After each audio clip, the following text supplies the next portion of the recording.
네, 안녕하세요. 다원교육에서 단대보고 통합사회 한국사를 맡고 있는 권선입니다. 자, 단대보고 친구들도 기말고사 보느라 굉장히 수고를 많이 하셨습니다. 단대보고 이제 기말고사, 1학기 기말고사 생각보다 쉽지는 않았는데 어떻게 출제든지 가볍게 살펴보고 우리 이제 2학기에는 어떤 내용들이 나오고 2학기 내용을 위해서 어떤 내용들을 이제 대비를 해야 될지 말씀드리겠습니다. 자, 먼저 단대보고 1학기 기말고사 같은 경우는 4단, 5단원 작년과 똑같이 이제 출제가 됐고요. 자, 수능형 문항들이 굉장히 많이 출제가 될 것이다. 특히 단대보고 제가 계속 강조드린데 정통적으로 일반 사회 파트의 문제 출제 난도가 높은 학교 중에 하나라고 말씀드렸습니다.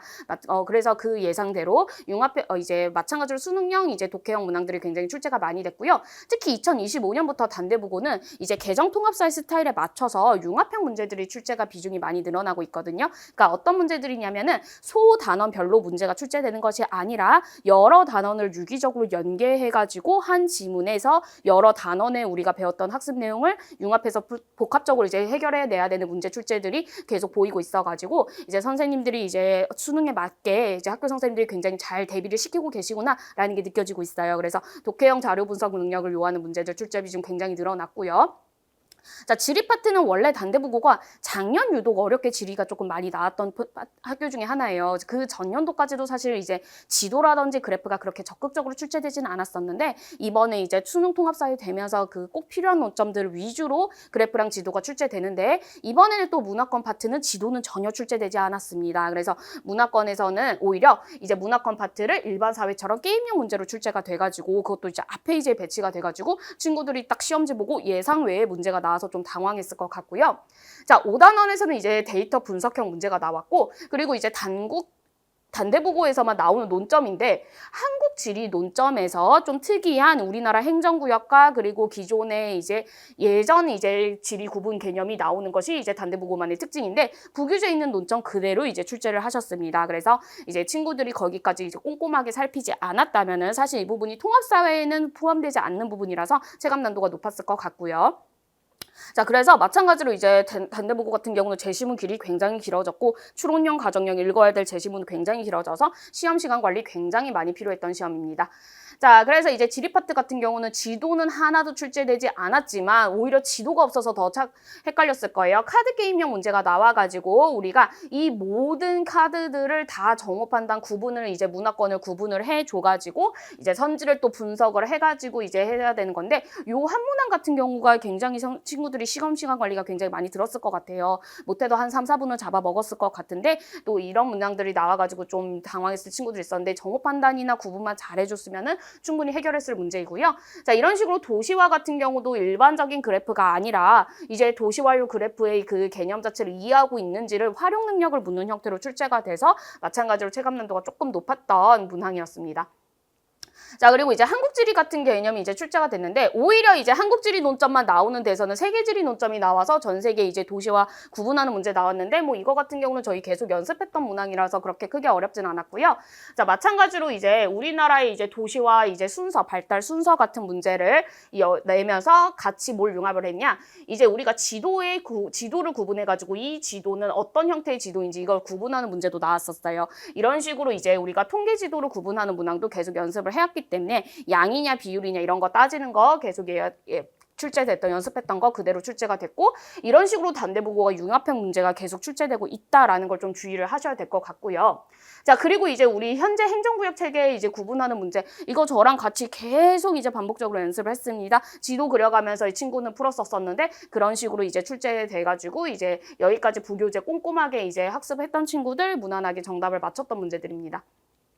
자, 그리고 단대보고의 특징입니다. 일반 사회 파트 굉장히 어렵게 나오는데 이런 식으로 이제 같은 응답끼리 묶는 이런 형태의 문제가 사실 이거 처음 보는 친구들은 이제 손도 못 대고 이거 뭐예요? 라면서 문제 푸는 방법 몰라서 틀리는 경우가 굉장히 많았는데 저희 전날 이제 학교는 문화 변동 요인이 나왔지만 문화 변동 양상에서 비슷한 문제들 계속 연습을 했었고요.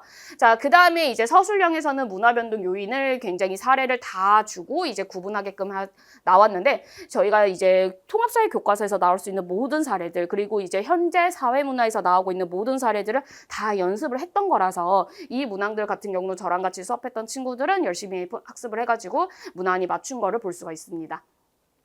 자, 단대보고 한국사 같은 경우는 일단은 학교에서 진도는 2단원부터 나갔는데 시험 범위는 뒤에 이제 3단원에 초점이 맞춰서 이제 출제가 됐었고요.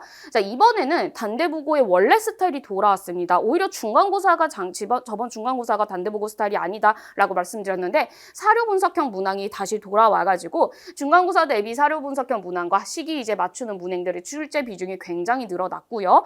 특히 이제 조금 지역적으로 사료의 내용을 빈칸을 뚫어서 사료에 이 내용에 뭐가 들어가야 되는지라는 식으로 이제 학생들의 변별을 가리려고 조금 어렵게 출제가 되었습니다. 그래서 선생님이 사실 중간고사가 굉장히 등급 컷이 낮았어가지고 이번 기말고사 때는 좀 점수를 좀 주시기 위해서 앞에 한 12문항 정도로 굉장히 평이하게 출제가 됐는데 뒤에는 역시 단대보고 스타일 한국사 어렵게 출제가 됐어가지고 후반 부분을 대부분의 친구들이 틀려가지고 이제 등급이 조금 많이 내려갈 것으로 이제 생각이 됩니다. 자, 그래서 이제 단대보고 한국사 기말고사인데 이런 식으로 조금 지역적으로 자 사절단 그리고 이제 우리 교과서에 없는 부교재에 있는 사례를 가지고 이제 문제를 출제를 했는데 자 제가 아마 그 얘기를 굉장히 많이 했을 거예요. 우리 사절단 중에서 시험이 만약에 출제가 된다면 그냥 조사 실찰단이야 무조건 얘가 나와 라고 얘기를 했었는데 여러분들이 이게 처음 보는 사료였어도 제가 강조했던 점을 기억을 했다면 연계해서 맞출 수가 있었던 문제고요. 급진교합파의 개혁정강 내용 무조건 나온다고 제가 빈칸 뚫어서 같이 연습을 했었었죠. 그것도 그대로 이제 출제가 됐었습니다. 자, 그리고 조약 순서 맞추는 건 그냥 기본적으로 나온다 그래서 계속 연습했는데 그 문항도 그대로 이제 출제가 됐고요. 자, 이게 이제 단대보고만의 스타일이죠. 지역적인 이제 사료의 출처나 아니면은 이제 그 책의 제목을 저서들 위주로 이제 출제를 하시는데 이런 식으로 조금 이제 사료의 출처에 대해서 이제 맞추세요라는 식으로 약간 한국사도 융합형 스타일대로 이제 문제가 출제가 돼서 좀 체감 난도가 많이 높았던 논점이고요.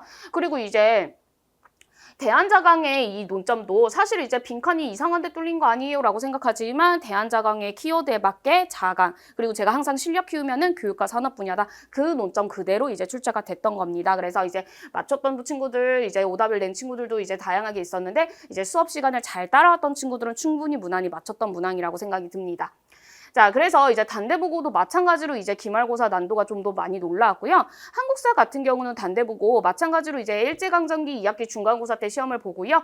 2학기 기말고사 때 대한민국이 이제 출제되는데 단대보고만의 스타일이죠. 독립운동 단체 그리고 활동 지역 위주 그리고 거기서 나왔던 모든 저서들을 굉장히 이제 출제를 많이 내고 작년 같은 경우는 지역적인 연도를 알아야 풀 수 있는 문제들이 굉장히 많이 출제가 됐어서 이 부분을 위주로 먼저 이제 회독을 많이 돌려주셔야 될 것 같고요.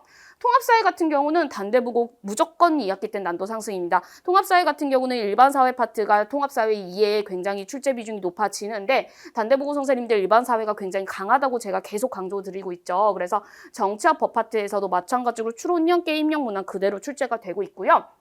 그리고 여러분이 조심해야 될 게 단대보고가 작년 같은 경우는 경제 파트에서 수능 이제 수능 정답률 40% 그리고 오답률은 60%대에 해당하는 문제를 선생님이 변형해서 출제를 하셨어요. 우리가 이번 1학기 중간고사 때 도표를 한번 이제 단대보고가 출제를 하셨죠. 그래서 경제에서 단대보고는 계산형 문제 출제 비중이 굉장히 높은 학교고 작년 같은 경우는 이제 사실 통합사회에 들어오지 않은 환율 개념까지 이제 계산하는 문제 그 환율의 그래프를 해석하는 문제가 출제가 됐고 그게 또 서술형으로 출제돼서 굉장히 체감난도 높았던 학교입니다. 그래서 방학 때 경제의 원리, 단순히 계산을 그리고 하는 방법을 암기해서 푸는 형태의 그런 식으로 문제 접근하면 단대보고는 틀리고요. 이 경제학적 원리를 차근차근 완벽하게 이해를 해야 응용해서 이제 풀 수 있는 문제들이 출제가 되니까 경제 파트 이제 차근차근 준비를 해주셔야 될 것 같습니다. 자, 윤리 파트 같은 경우는 단대보고가 난도가 많이 상승을 했어도 타 학교 대비해선 평이하게 출제가 돼요. 그래도 교과서에서 변형돼서 비틀어서 문장이 출제되니까 학자들 구분 잘 하셔가지고 개념 이해를 정확하게 해주셔야 되고요. 이제 아마도 이제 부교재가 작년 같은 경우는 이제 부교재를 따로 쓰시지 않고 작년에는 지리 파트에서 그냥 교과서에서만 출제가 됐었거든요. 철저하게. 왜냐면 이제 일반 사회 파트가 난도가 높아서 지리쌤이 이제 배려를 해주셔가지고 지리 파트 난도를 이제 평이하게 출제되셨는데, 올해는 학교 부교재가 굉장히 논점이 쉽지는 않습니다. 그래서 부교재 위주로 출제될 경우에 수능 세계지리 논점 그대로 반영돼서 출제가 될 테니까 긴장 놓치지 마시고 지리 파트까지 꼼꼼하게 챙겨 주셔야 될 것 같습니다. 자, 그래서 이제 짧은 여름방학 동안 이제 효율적으로 준비 잘 하셔가지고 남은 2학기 동안도 이제 더 향상된 모습으로 저랑 같이 수업을 이제 진행하면서 네, 만들어 드리겠습니다. 네, 그럼 이제 마무리하겠습니다. 감사합니다.